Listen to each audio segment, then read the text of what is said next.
So here I am. I bought my little TRs and objectives and my Purif. And I said to the supervisor, because now by the time I finished that, it was 11 o'clock at night.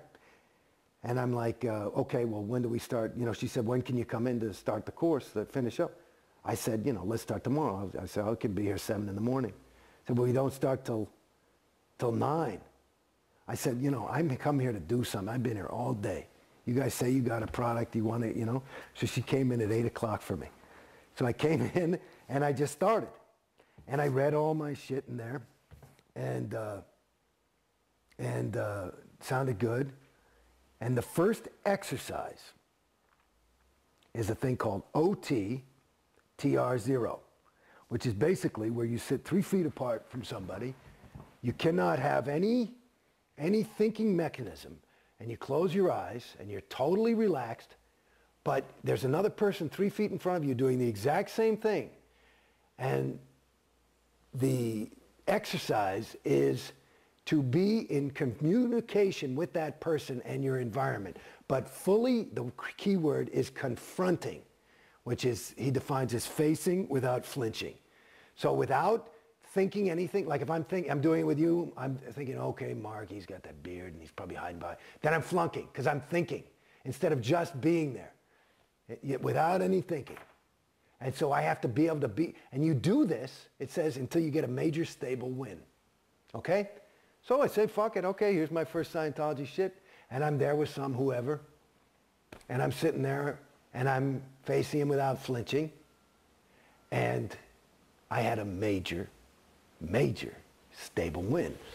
What I did, according to Scientologists, and I don't have any other nomenclature for it, so it would work for me, but I went exterior. So in other words, the concept would be your thetan, your soul, whatever you want to call it. That's who you are. You're not the body. I'm not Jason Beghe. Jason Beghe, it's like buying a new car. I'm the driver of the car, okay? So basically, I went exterior, and to get back to the beginning of my story, I felt for the first fucking time the biggest win in my life. I knew who I was. That question that I've been asking since I was cognizant. Who am I? I knew who I was. And this was huge for me. I said, wow. And this is not even that fucking auditing stuff they talk about. This is just some fucking, you know, some thing. Yeah. And I said, shit, that's awesome. So I was blown out of my socks, happy. Like, I mean, I was like, oh, so that's who I am.